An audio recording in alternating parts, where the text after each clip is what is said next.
Internet Champ, and this is my NHL 25 wish list. So, number one, I want a better tutorial. I want the new players to come in and be able to figure out what to do. I want them to be able to learn how to take face-offs. I want them to know it's not just right stick and down.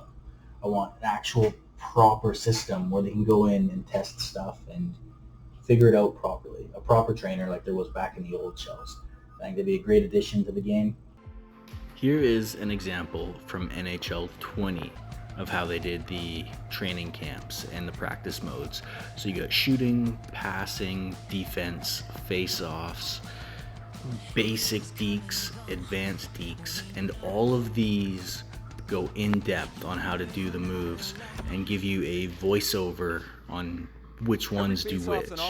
And I feel like this was great, and I think this is a great entry point for newer players to get into. So here you're going to hear how to take the face-offs, which will show a lot of new players what the proper ways to take the face-offs are. And I'm just going to let this play out so you can see it and see how well done it was in comparison to what we currently have now. Even as the controller icon for visuals to show what inputs you need. And if that wasn't enough, there's a thing called Learning with Hockey Canada in the Learn More section, and that's going to teach you guys some plays, what the actual rules of the game are for super new players, and it breaks it down really nicely. Number two, this one's kind of niche and it doesn't make a difference on the game at all, but I want a shot radar in the game. So I want to be able to see the stats of my guy when I have like a 90 power slap shot. I want to be able to see, hey, this guy's shooting at 105 miles per hour or something, you know? If I only got 75 power, I want to see that. So like by the score clock when it's in a game, kind of like how they have it in the real NHL, you can see how hard the last shot was that was taken. I think that'd be a neat little feature. Small addition, nothing too crazy. Now, this one might be a bit controversial, but I want to remove the +2 speed and acceleration, and I want more stats elsewhere. All of the builds right now, that's the default thing you put on. You put on the +2 speed and you put on the +2 acceleration, and that really takes away from all the other boosts, like the deking, the stick checking, the defensive awareness, the strength, all things that could be good and used to diversify builds and not just put them into a cookie cutter of, hey, max speed, max excel, and this is the meta. So I'd like to see those go, but I want the extra attributes so that we can maintain those same levels of speed, but use different boosts. That way more things get utilized. All right, next on the wish list for NHL 25, let's change around some of the attributes. So a lot of the player classes have been fairly similar and they've gained a bit more balance, but let's change it up. Let's give Sniper Schneid. Let's take away some of the old X factors like Elite Edges, and let's let the classes have more niche things. Let the classes be an expression of the player rather than just this is the default meta and this is what's going to be best. I know it's hard to find a balance between everything, but I do think that there is some way, whether things are all overpowered or none of them are overpowered, it might just be the best case of all the abilities that are generalized are weaker than the specific versions. So like Heat Seeker and Close Quarters, they're far away shots and close shots. That's great, but let's have Shock and Awe be better or Schneip be better because they're particularly niche, right? Though Schneip does have the freedom to be anywhere, it's just held down on the forehand for a couple seconds. But that's one of my next suggestions for it. And speaking on removing stuff, I think it would be good if we got rid of Elite Edges. So a hot take, Elite Edges is on every build. It is the best thing in the game. It makes the game so much easier to play, being able to move and cut and gain a boost of speed as well as the bubble you get from it. I think it'd be good if we just got rid of it. Take it out of ESHL, make it no longer a silver, make it no longer a gold, and make skating fluent. So have the ability to skate like Elite Edges without actually needing the perk. That way everybody gets it. It's built in. It's great. And you can slot in a different perk. So you can actually utilize some of the other perks, and it's not just by default close quarters and Elite Edges. So you can put something else in there. Now, obviously with that, there will be a different meta. And will it be the same thing? Like people are just going to run tape to tape, close quarters, and truculence. And that's what it'll be, or something like that, right? And everyone will have the same build, but it'll be different. And that's what I want. I want change because we've been, okay, here's another one for you. Leaky goalies.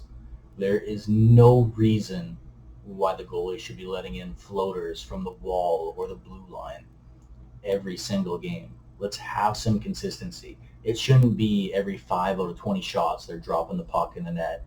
Let it be like once or twice a game max. Like goalies need to be consistent, and you need to be able to trust them back there.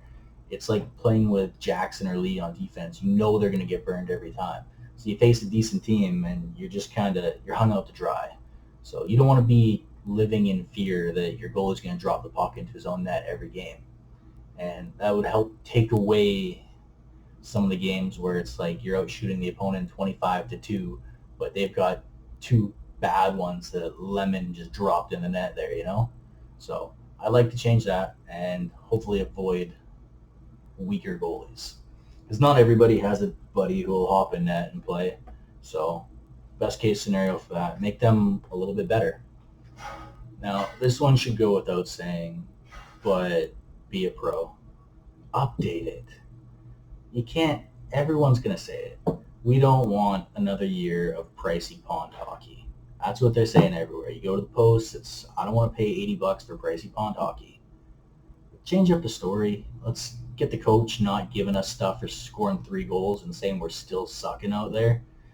Come on. We got to do a little bit better than that. So I'd prefer if we updated to be a pro, and then obviously everyone wants GM connected. That's going to take time. Some players like it. I don't care for it. It doesn't matter to me. But it'd be cool if we did get what the players wanted so that everyone could stop shitting on the game so much. But yeah. Okay, next on the wish list for NHL 25, let's fix the item shop. So throughout the year, we've had just the bare bones of, hey, here's the presets and then nothing in the store. Or we've had 1 week where we've had just international and there's nothing else. Then we'll get a week where we have 3 items from the Pacific and nothing from Central. And it's all over the place. Everyone feels like the store doesn't function properly anyways. I think it would be best if we just did a tiered list system. Everything's there from the get-go, and if they want to add more stuff throughout the year, that's fine. But I'm sitting at over 200k coins, and things cost 500, right? So let's up the cost of the legendaries, put everything in a tiered list, and we'll just purchase what we want right out of the gate. And then as the new Battle Pass items come in and new stuff to the store, we can shift everything around. So that's okay. So next on the wish list, bring NHL to PC. Not just cloud streaming services, but as a whole. If it has to be done where it's controller only and that's the only way you can play it, that's fine, that's great. But I've got buddies who have stopped playing because the game's not on PC and they're not going to buy a PS5 or an Xbox. And I think it'd be cool to be able to play with those guys again. And I think it would definitely bring in a lot more to the community, being able to bring that market over. But here's the drawback to that. Mods. Everybody who has a computer, who has looked at the recent shells and are unhappy with it, are going to look at it and go, okay, I'm going to grab the latest shell with the latest rosters and graphics, and I'm going to add some different textures, change some stuff around, and that's how it's going to be. And they'll make that last, right? So when you put out a newer version of the game and the modders get a hold of it, they might not buy the next shell, right? Because they'll have the tools that they need on the latest one to make a decent game work better for them. So I totally get that aspect of it too. but I do think it'd be cool just to play with buddies, and that's kind of my whole thing for it. Chel's a game that next on the wish list for NHL 25, the presentation. I know there's so many problems that started off this year and things were desyncing and things couldn't work, but let's have a full experience with the game instead of skipping things and having the game go on for 10 seconds as soon as you start in the game. It's the same cutscene every time. In 24, you can't even add in the presentations anymore. So you don't get to have like a banner or all the cool effects that were put in the game. It's just not accessible anymore. And that's not cool. Why have something and not be able to use it? So I think it'd be cool if we added a better presentation, added better systems, and just made it overall a better experience. Another thing I'd really like on the wish list is the analog sticks in the instant replay. So when you could see the inputs that players were typing in, I think that'd be good to bring back too.